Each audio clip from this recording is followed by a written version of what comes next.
हरि ओम तत्सत्। श्रीमते रामचंद्राय नमः। ओम नमः परमहंसास्वादित चरण कमल चिन्ह मकरंदाय भक्तजन मानस निवासाय श्री रामचंद्राय कृष्णाय हरे परमात्मने प्रणतक्लेशनाशाय गोविंदाय नमो नमः। सीतानाथ समारंभाम् श्रीरामानंदादि मध्यमाम् अस्मदाचार्य पर्यन्ताम् वन्दे गुरु परंपराम्। प्रहलाद नारद पराशर पुंडरीक व्यास भीष्म दाल्म्यान लोकमांगलार्जुन वशिष्ठ विभीषणादि पुण्यानिमान परम भागवतान नमामि। चार युगन में भक्त जे तिनके पद की धूलि सर्वसिर राख्यो मेरी जीवन। भक्त भक्ति भगवंत गुरु चतुर नाम बहु एक इनके पद बंदन किए नाथे विघ्न अनेक।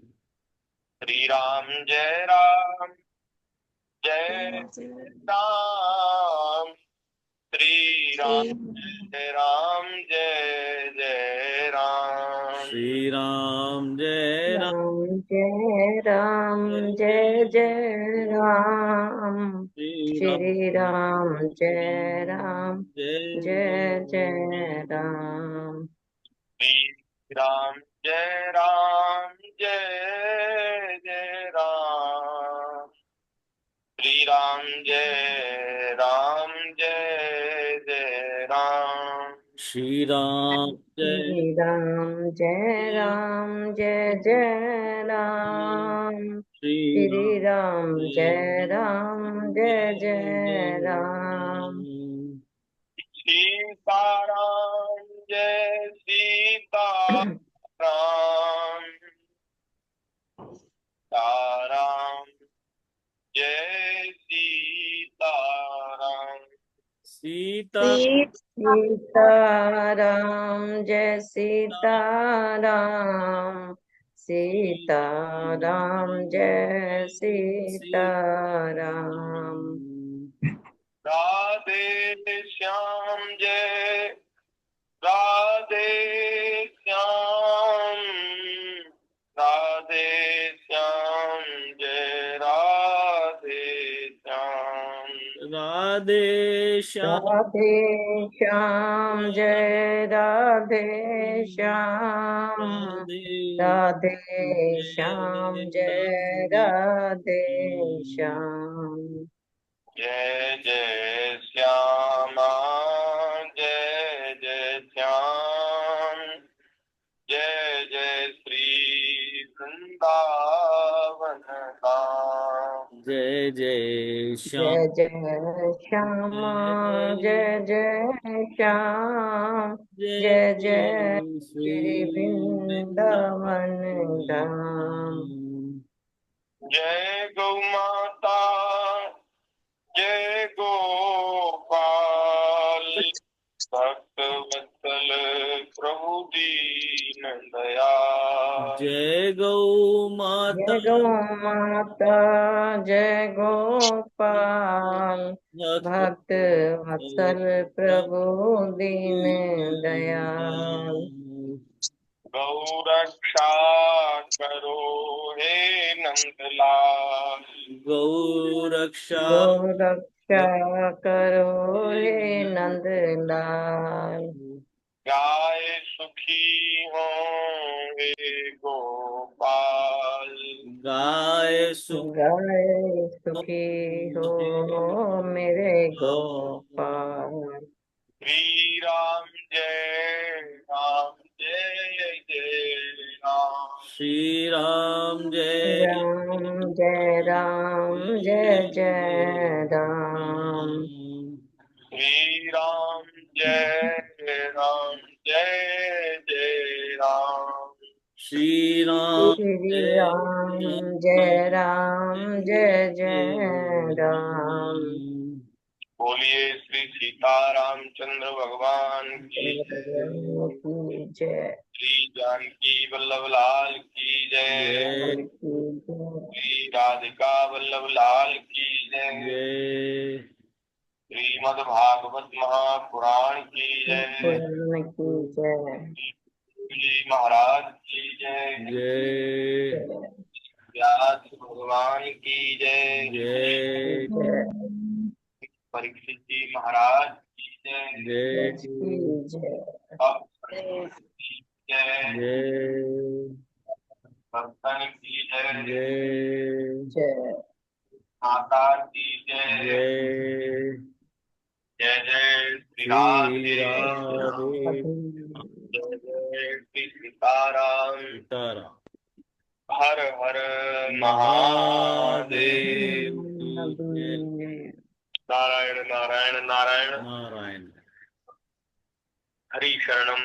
हरीश्वर भक्तवांछा कल्पतरु भक्तवत्सल शरणागत वत्सल दीनबंधु दया सिंधु असंख्य कल्याण गुणगणनिलय अकारण करुणा वरुणालय सच्चिदानंद घन मूर्ति आनंद कंद भगवान श्री वृंदावन बिहारिणी बिहारी जी की कृपा और करुणा से हम सभी को मनुष्य जीवन का सर्वोत्कृष्ट लाभ सत्संग अपने घर बैठे ही विज्ञान के उपयोग से श्रीमद् भागवत जी की कथा के माध्यम से प्राप्त हो रहा है।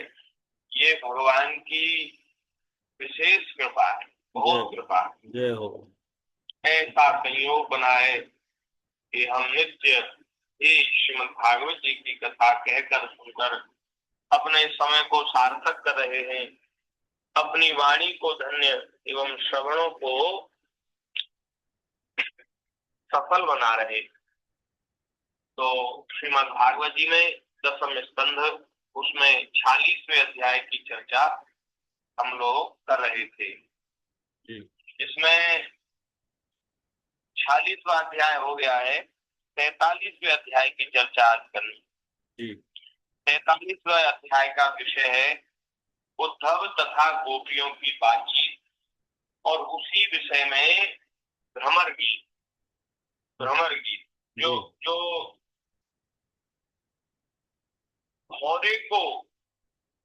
भौरे को संबोधित करते हुए जो गोपियों ने एक जो प्रेम भरा गीत गाया है, विरह भरा गीत गाया है, जिसकी चर्चा हमने बीते दिन करी थी, वो उसको भ्रमर गीत कहते हैं। भ्रमर गीत उसको कहते हैं। तो उसकी चर्चा भगवान की दया से हम लोग कर रहे हैं। गोपियां कह रही हैं, गोपियां क्या, गोपियों की जो स्वामिनी है वे श्री राधा रानी कह रही हैं, मृगयूरिव कपिंद्रम विव्यधे कर्मा धर्मा स्त्रियमकृत विरूपां स्त्रीजितः कामयानां बलिमपि बलिमत्वा वेष्टयत्वांशवदया तदलमचित सख्ये त्यजस्तत्तथार्थ।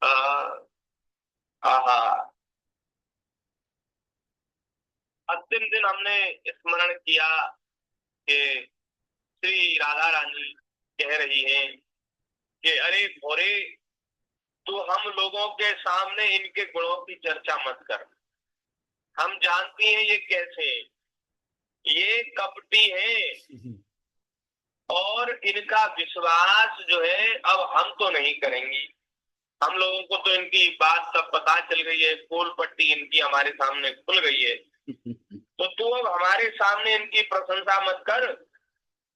अरे कोई किसी को जानता ना होए तो उसके सामने उसकी कोई बड़ाई करे और वो है ठीक नहीं, आदमी ठीक नहीं है वो, और आप उसको जानते नहीं तो आपके सामने कोई बड़ाई करे तो आप मान लेंगे।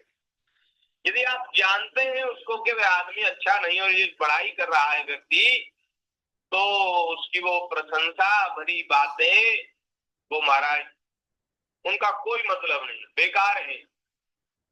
गोपियां कह रही हम उनकी नस नस से वाकिफ है, हम जानती हैं उनको, हमारे सामने क्या बड़ाई करते हो, जाओ। ये प्रशंसा भरे गीत उन मथुरा की स्त्रियों के आगे तुम गाना। वो अभी नई नई उनकी प्रेयसी है, नई नई प्यारी है, तो वो तुम्हारे इस गीत पर, तुम्हारी चाटुकारिता पर वो प्रसन्न हो जाएंगी और तुम्हें उपहार देंगी, हमारे सामने मत सुनाओ। अरे वो इस जन्म के कपटी नहीं है, वो जन्म जन्म से कपटी है, ऐसा कह रही है गोपियां। हमने अंतिम दिन ये बात कही थी कि इसको अन्यथा न माना जाए। भगवान में ऐसा कोई दोष स्वप्न में भी नहीं है। भगवान का एक नाम है सकल हेय प्रत्यनीक। इसका मतलब होता है कि जिनमें कोई हेय गुण ना हो। हेय गुण माने दोष, जिनमें कोई दोष ना हो, सारे दोषों का जिनमें अभाव हो, ऐसे भगवान। तो स्वप्न में भी भगवान में कोई दोष नहीं है। ये तो प्रेम भरी बात है, प्रेम भरी वाणी है। मैया कभी गुस्सा होती है, क्रोधित होती है, तो अपने बालक को भी गाली देती है, ऊटपटांग कहती है। उससे पूछा जाता है मैया तू बड़ी कठोर है, ऐसी बात क्यों कहती है अपने बच्चा से, अपने बालक से? तो मैया कहती है अरे बाबा हम भीतर से नहीं कहती, हम तो केवल बाहर से जीभ से कहती है, वाणी से कहती है। भीतर से तो बहुत प्यार करती है अपने बेटा को, अपनी बेटी को। वो ऊपर ऊपर से थोड़ा सा कभी क्रोध आता है, किसी बात पे गुस्सा आता है तो कह देती है। तो गोपियां प्रेम भरी वाणी में कह रही हैं कि हम उनको पहले से ही जानते हैं, उनके जन्म जन्म के यही काम है। एक बार राम अवतार में बाली को छल से मार दिया, बाली को छल से मार दिया, और रावण की बहन शूर्पणखा उसको कुरूप बना दिया। बेचारी इनके सौंदर्य पर मोहित होकर के आई थी, उसने विवाह नहीं किया।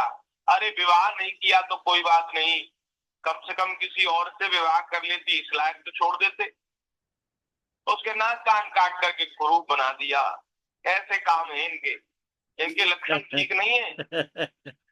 एक बार बामन बने तो बामन अवतार में बलि को ठग लिया। बेचारा वो भोला भाला राजा इनकी बातों में, चीकनी चुपड़ी बातों में आ गया। एक बातें तो ऐसी करते हैं महाराज, बड़े से बड़ा विद्वान भी मोहित हो जाए। हर कोई अपना सब चित्त वित्त मन बुद्धि सब कुछ हार जाए, ऐसी बात करते हैं महाराज। हर एक कोई मोहित हो जाए। अब बताओ वो राजा तो सीधा था बेचारा, और वो इनकी बातों में आ गया। उसने संकल्प कर लिया, उसके गुरुजी ने मना किया था, उसके गुरुजी ने मना किया था करे ये बहुत छली है, इसकी बातों मत आओ, ये तुम्हें छल लेगा। लेकिन वो उसने गुरुजी की बात भी नहीं मानी। वो इतना श्रद्धावान भक्त था कि उसने अपने गुरुजी की बात भी नहीं मानी और संकल्प कर लिया। जैसे ही संकल्प का जल गिराया, ओ महाराज इतने बड़े हो गए, इतने बड़े हो गए कि 2 पग में ही सारी त्रिलोकी को नाप लिया। तीसरा पग पूछने लगे, तीसरा पग कहाँ रखूं राजा, तू तो झूठा साबित हो गया। अरे वो राजा भी महाराज सीधा था, कोई हम जैसा नहीं था, हम जैसों से पाला पड़ता तो हम इनको बताती।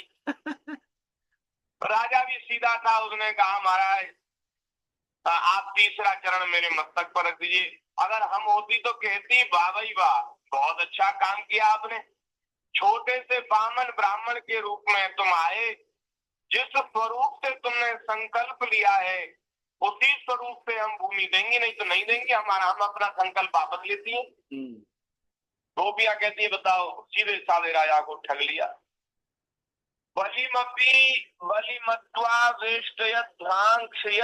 उसको बांध दिया और वरुण पाश में बांधकर पाताल में डाल दिया। कैसे? बोले ध्वांशवत।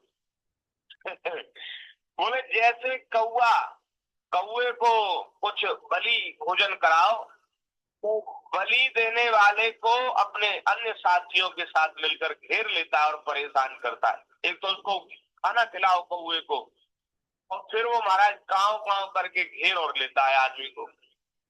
तो ऐसा इन्होंने व्यवहार किया राजा के साथ।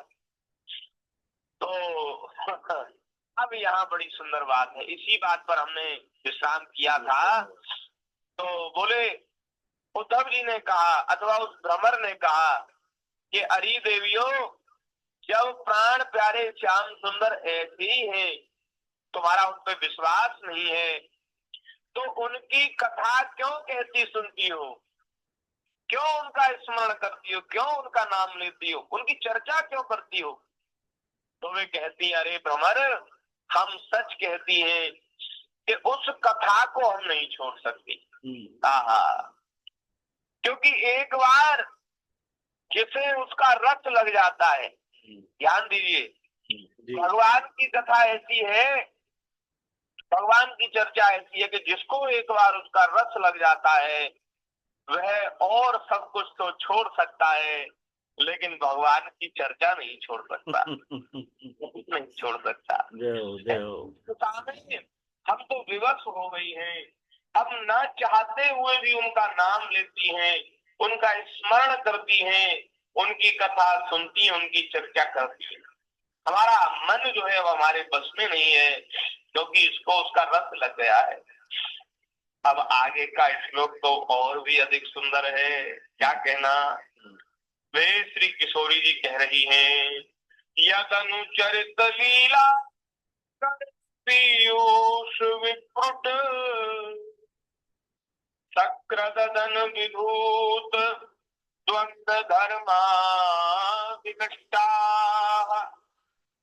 सपदि ग्रह कुटुंब दीन मुद्रच्य दीना विहंगा चरंती। बड़े आनंद में भरकर, प्रेम में भरकर श्री किशोरी जी श्री राधा रानी इस बात को कह रही है। वे कहती हैं कि हमारे प्राण प्यारे जीवन धन श्याम सुंदर श्री कृष्ण की लीला, उनकी चर्चा, उनकी कथा इतनी मधुर है, इतनी सुंदर है कि एक बार उस लीला कथा रस का जो रसास्वादन अपने कर्ण कर्ण विप्रुट कर्ण से, कर्ण रूपी दोने से, कान रूपी दोने से जो लीला कथा रूपी अमृत का पान कर लेता है। अमृत कैसा पिया जाएगा, अमृत किसी पात्र में लेकर पिया जाएगा। तो बोले अमृत तो है भगवान की कथा, और पात्र है, बर्तन है ये कान, कान के जो ये जो बने हुए ना, कान की जो कर्णपुट सांचा बना हुआ है, ये जो बना हुआ है ये कथा अमृत पीने के लिए बना हुआ है। नहीं तो खाली ये जो ऊपर जो भगवान ने बनाई है ये सांचा, इसको ना बनाते तो भी काम चलता, क्योंकि कान का जो पर्दा होता है जिससे सुना जाता है वो तो भीतर होता है छेद में। ये जो सांचा है तो वैसी है खाली, ये केवल चश्मा रखने के लिए नहीं है आंखों पे। ये तो महाराज कथा अमृत का पान करने के लिए। ये दोने की आकृति इसलिए बनाई है कि महाराज कान रूपी दोनों में भर भर कर भगवान की कथा अमृत का पान करो। ठाकुर जी की कथा तो अमृत के समान है, और ये दोना बना दिया है कान, तो इनमें भर भर कर भगवान की कथा पियो, अमृत पियो। तो बोले जो अमृत भरकर छक्कर नहीं, छक्कर कोई पी ले, भरकर पी ले तो क्या कहना, उसकी तो दशाई विचित्र हो जाएगी महाराज। केवल एक बूंद उस लीला कथा रूपी अमृत की, एक बूंद भी जिसने अपने इस कर्ण रूपी दोने में भर करके पी लिया, वो बोले उसकी दशा अलग हो जाती है।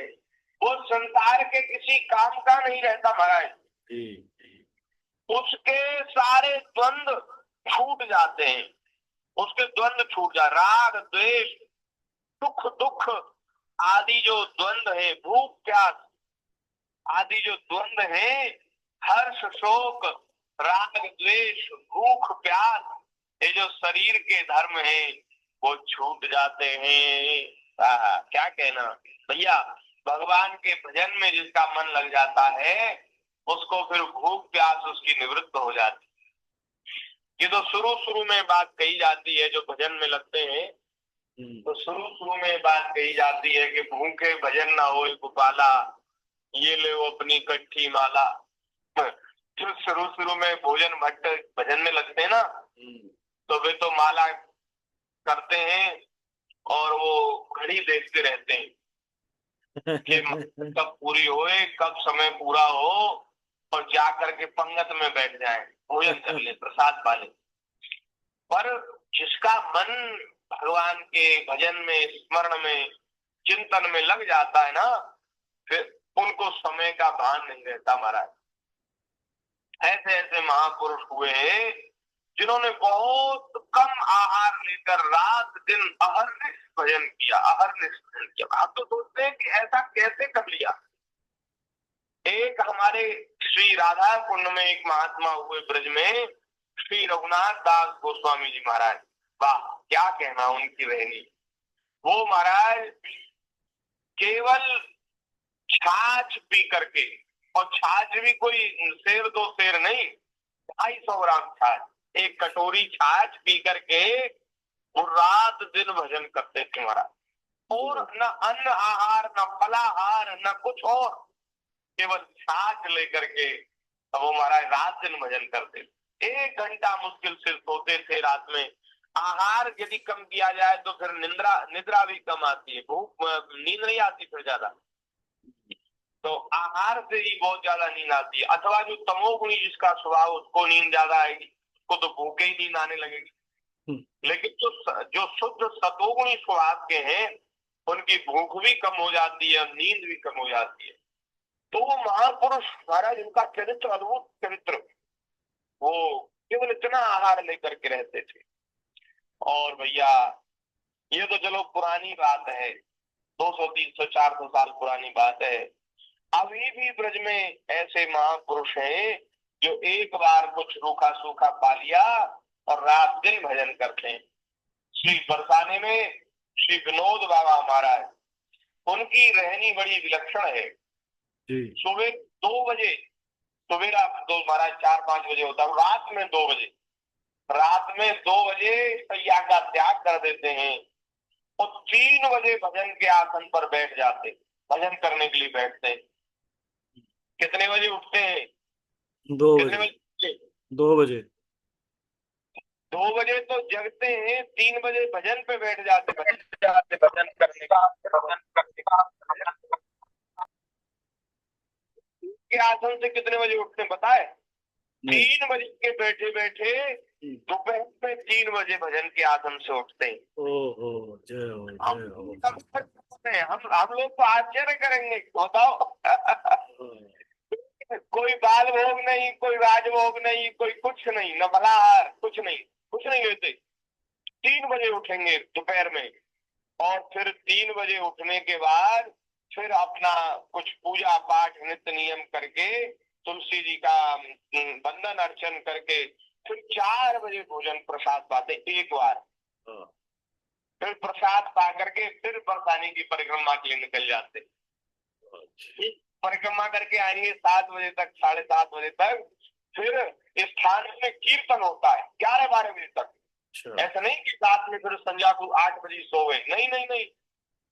आप उनका YouTube चैनल है, उसमें आप देखेंगे 11-12 बजे तक बाबा बैठे, लाइव आता है हमारा शाम को कीर्तन। अच्छा, कथा कीर्तन होती है वहां शाम को 8 बजे से 11-12 बजे तक, 12 बजे तक। और फिर 12 बजे के बाद वो सोते, 1-2 घंटा सोते बस। अब आप सोचो, ये कोई पुरानी बात नहीं, अभी वर्तमान में भी महापुरुष विराजमान है भैया। जिसको ठाकुर जी के कथा कीर्तन में रस आ जाता है महाराज, फिर और सब रस नीरस हो जाते हैं। ये नींद, भूख, प्यास, ये सुख सुविधा तभी तक अच्छी लग रही है जब तक भक्ति का रस नहीं चखा, प्रेम का रस नहीं चखा, भजन का रस नहीं चखा, तब तक सब दुनिया बढ़िया लगती है, अच्छी लगती है। लेकिन जिसने प्रेम का रस चख लिया, वो तो मीरा जी की तरह कहता है कि बाला अब मैं बैरागन होंगी, अब मुझे संसार सुहाता नहीं, अब तो मैं बैरागन होंगी। यही भेषा मेरा गिरधर रीझे, सोई भेष धरूंगी। वो रात दिन महलों में रहती है मीराबाई, महलों में रहती हैं, लेकिन उन्हें महलों का वह सुख ऐसा लगता है कि किसी ने काल कोठरी में बंद कर दिया है, ऐसा भयानक लगता है। और वे रात दिन रोती रहती हैं, अपने प्रियतम अपने प्राण प्यारे के स्मरण में व्याकुल रहती हैं। उन्हें अच्छा नहीं लगता महलों में रहना, ऐसी होती है महाराज प्रेमियों की। तो श्री किशोरी जी कह रही हैं, जिनको भगवान के श्री कृष्ण के कथा रस का चस्का लग जाता है, एक बूंद अमृत भी जिसने कभी पान कर लिया, उसको रस मिल गया, उसको फिर ये संसार के राग द्वेष हर्ष शोक भूख प्यास ये सब नहीं सताते, उसके द्वंद्व धर्म विनष्ट हो जाते, द्वंद्व धर्मा विनष्टा। और क्या होता है, बोले जब ये द्वंद्व छूट जाते हैं और उनको कथा का चस्का लग जाता है, उनसे कोई कहे कि भैया कितना कथा सुनोगे, कितना भजन करोगे, अब बस करो, कुछ काम धंधा देखो। घर परिवार के लोग उनसे कहें कि बोले भाई कितना करोगे, कुछ काम भी करना पड़ेगा, है कहाँ से पेट भरेगा, उनसे कहो कहाँ से पेट भरेगा, उन्हें तो भूख लगती नहीं, क्यों बोले हम लोगों का पेट कहाँ से भरेगा। तो वे हाथ जोड़ कर कह देते भैया अपने पेट भरने का इंतजाम अपने आप करो, हमसे नहीं होगा कुछ। और बोले तुमसे नहीं होगा तो फिर यहाँ हम लोग भी तुम्हारे साथ नहीं रहेंगे, चले जाओ यहाँ से, छोड़ दो, या तो कथा छोड़ दो या ये घर छोड़ दो। तो हाथ जोड़ करके बड़ी प्रसन्नता से कहते हैं कथा तो नहीं छोड़ सकते, तुम्हें छोड़ सकते, जाओ या तुम्हें बड़ा लगता है ना कि पेट कैसे भरेगा, ये कैसे होगा, वो कैसे, अपनी व्यवस्था अपने आप करो, हमारे ऊपर कोई जिम्मेदारी नहीं तुम्हारी। अब महाराज बोले कथा नहीं छोड़ सकते, तुम्हें छोड़ सकते हैं। और वे अपने परिवारी जनों को रोते बिलखते हुए छोड़कर, अच्छा किसी के बहुत अच्छे हो घर परिवार वाले, बहुत भजन में अनुकूल हो, तो बोले उनका त्याग नहीं होगा, बोले उनका भी त्याग करते हुए, यहाँ लिखा है कि अपने ग्रह कुटुंब के लोगों को तीनों की तरह रोते बिलखते छोड़कर वे निकल जाते हैं और घर घर भिक्षा करके कुछ पा लिया, उदर पोषण कर दिया। क्योंकि ये जो शरीर है ना, ये शरीर कुछ ना कुछ इसको दिया जाएगा तभी चलेगा। ये ऐसा है, एक कबीरदास जी का दोहा है कि ये जो शरीर है ये बोले भूखी कुकरी के समान है। भूखी कुकरी, कुकरी कहते कुतिया, बोले कुतिया के समान शरीर है और ये कुछ मांगता है, भोजन मांगता है। तो बोले पहले टुकड़ा डाल के पाछे हरि गुण गाए।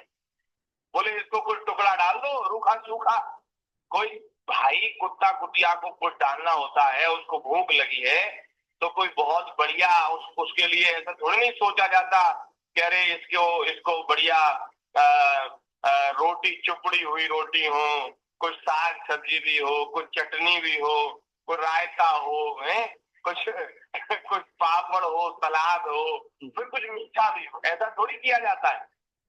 रूखा सूखा जो कुछ बचता है वो कुत्तों को डाल दिया जाता है। बोले चलो ये भूखे हैं इनको डाल दे, टुकड़ा डाल दे। तो ये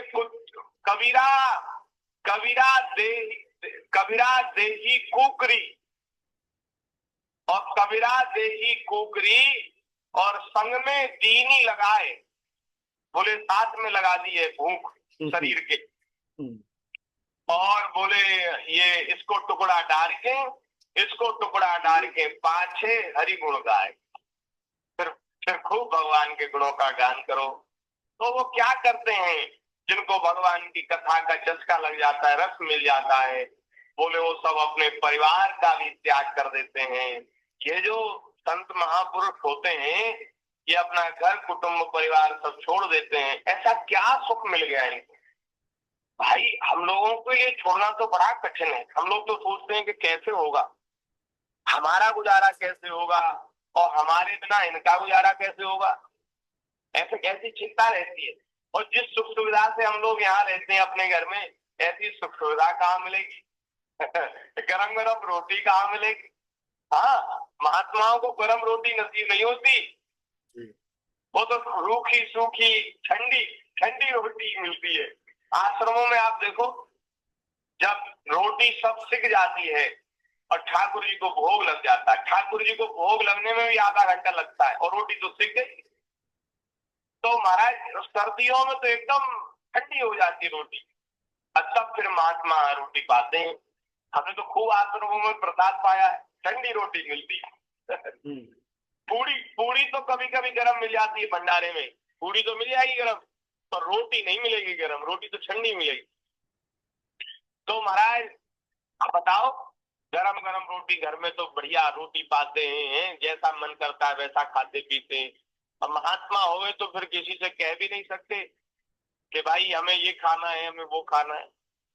तो हम लोगों के लिए कितना कठिन है अपना घर परिवार कुल कुटुंब त्यागना।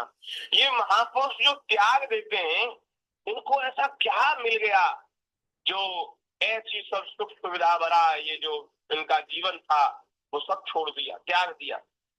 तो भैया उसका यही एक वो सरल समाधान है, उसका यही उत्तर है कि इनको भगवान की कथा का रस मिल गया है, भजन का रस मिल गया। अगर भजन का रस न मिला होता तो ये घर गृहस्थी की बेड़ियां बड़े बड़े ऋषि मुनि महात्माओं के लिए भी महाराज बड़ा कठिन है इनको छोड़ पाना।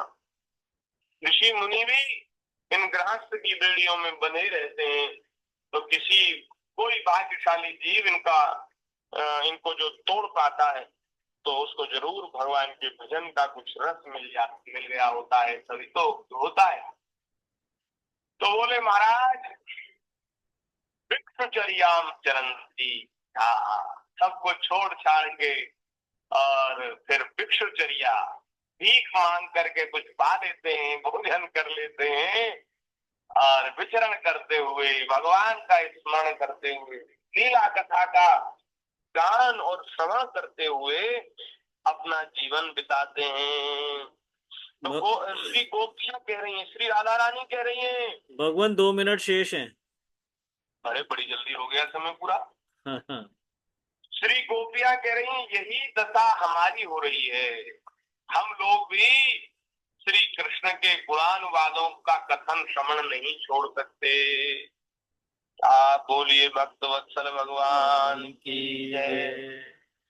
जैसे कृष्ण सार मृग की पत्नी भोली भाली हिरनिया व्याध के सुमधुर गान का विश्वास कर लेती हैं और उसके जाल में फंसकर मर जाती हैं, वैसे ही हम भोली भाली गोपियां भी उस छलिया कृष्ण की कपट भरी मीठी मीठी बातों में आ गई। और वो तो करते थे कपट, लेकिन हमने उनको सत्य मान लिया, सत्य मान बैठी उनको। और महाराज इसलिए श्री कृष्ण के दूत भौरे, अब इस विषय में तू हमसे और कुछ मत कहे, अभी तुझे कुछ कहना ही है तो कोई दूसरी बात कर, दूसरी कोई चर्चा चला। यदि कहना तुम ये मत कहो कि वो बहुत अच्छे हैं, वो अच्छे नहीं है, वो हम उनको जानती है, तुमको कुछ कहना ही है तो कुछ और कहो।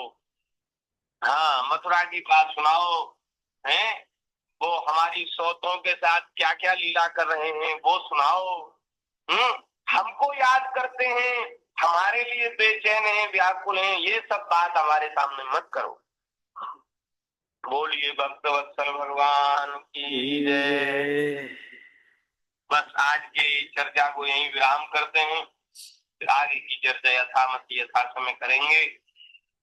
ये इसी अध्याय की 46वें अध्याय की ये 47वें अध्याय की चर्चा आगे कुछ भगवान की दया से करेंगे। अभी ये बहुत बड़ा अध्याय है। बोलिए भक्त वत्सल भगवान की जय। हरि शरणम हरि शरणम, हरि शरणम, हरि शरणम। हरि शरण हरे शरणं हरे शरणं शरण हरे शरणं शरणं हरे शरणं हरि शरणम, हरि शरणम, हरि शरणम, हरि शरणम। हरि शरण हरे शरणं शरणं हरे शरणं शरणं हरे